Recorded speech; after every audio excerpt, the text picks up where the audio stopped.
Well, Alan Oster, thank you very much for joining us today at the Finsia conference. Alan, I just wanted to firstly touch on a report from Deloitte yesterday that said Australia's competitiveness ranking has slipped out of the top 20, and a lot of that's due to our labour market. Can you comment on that at all?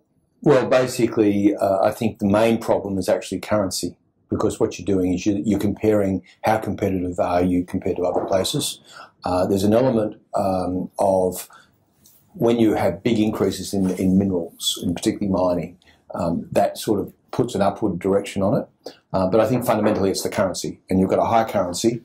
It's come off a little bit, but it's still high, and so that means that it's going to be cheaper to employ labour elsewhere in Asia than it is in Australia, and in a lot of the emerging markets. So in some ways, you can't really fix the competitiveness in a fundamental sense when the currency is where it is, because you can't sort of have labour costs as low as what you can get in some of these emerging markets in Australia.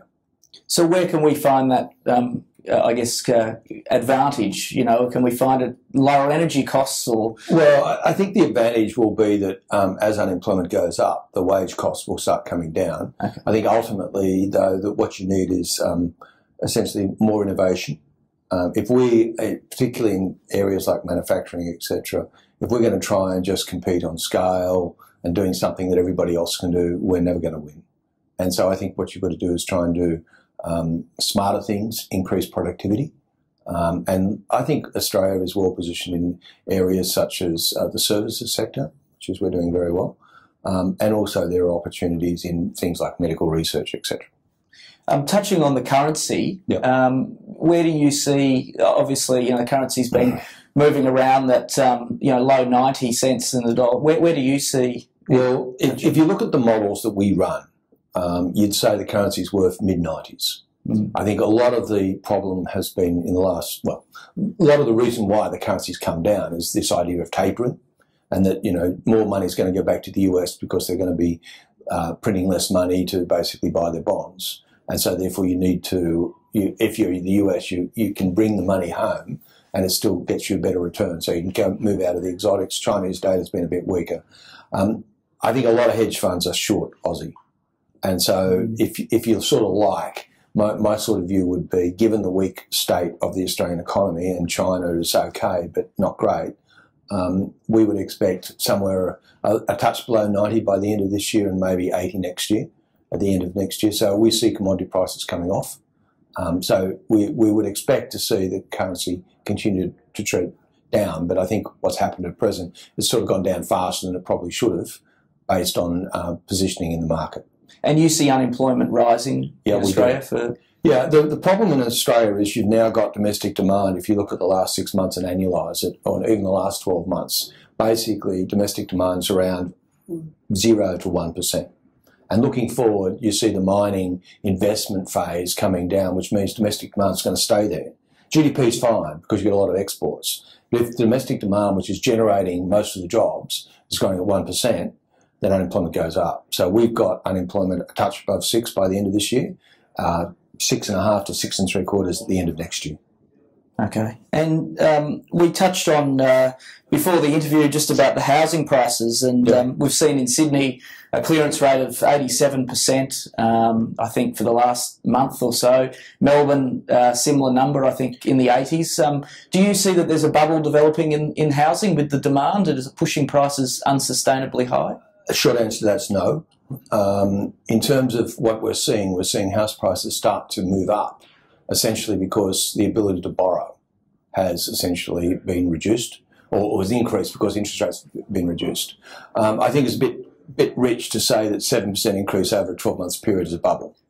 The other thing I think you need to think about is 3 things matter in terms of house prices. One, supply demand, which Australia looks as basically we're undersupplied, so we don't have the American problem.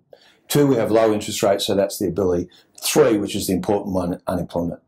If unemployment starts to go up, you will basically take some of the froth off the housing market.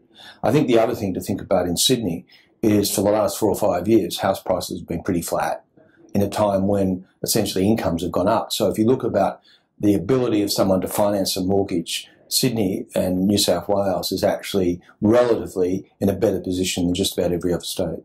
Yeah. And Alan, from a policy-making sense, we've got obviously, lower interest rates, and is expected to, cut another 25 basis points towards the end of the year.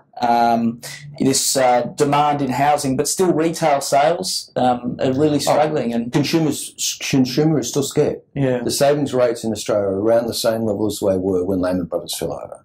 So, and when we look at our cards, we don't see any pickup at all. What we see is the consumer is changing their preference. They're now buying services rather than retail sales.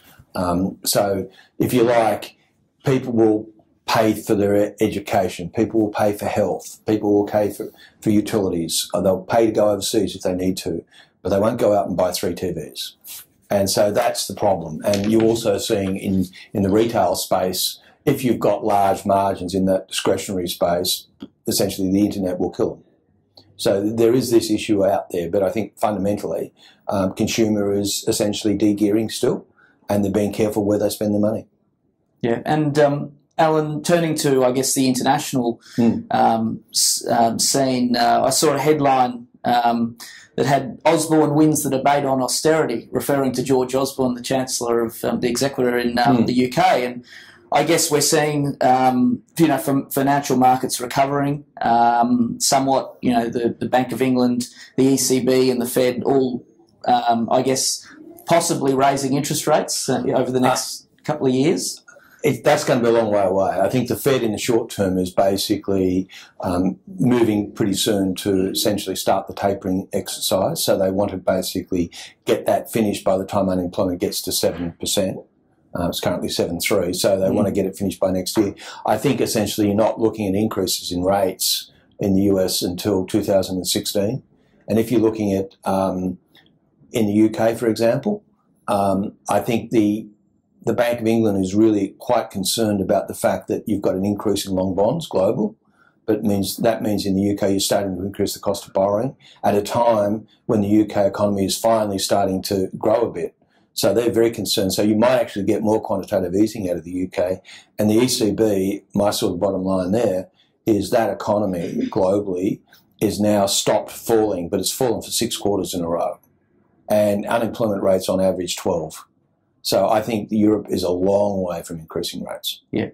And just with that headline, I guess, from the UK sense, do you think that restrictive fiscal policy that they've undertaken, combined with, the expansionary monetary policy that's been in place for some time, do you think that, is being proven, or do you think, there's still a long way to go? Well, I think the UK is significantly underperformed relative to what we expected. Yeah. It has the advantage over the Europeans that at least it has a lower currency. And if you wanted to be really flippant, you'd say that the UK, according to peak to trough falls, is still worse than the Great Depression. So the UK has actually underperformed everybody. So I think you need to be very careful about austerity in that sort of environment. Long way to go then, Alan. A long way to go. Thank you very much for your time. Thank you.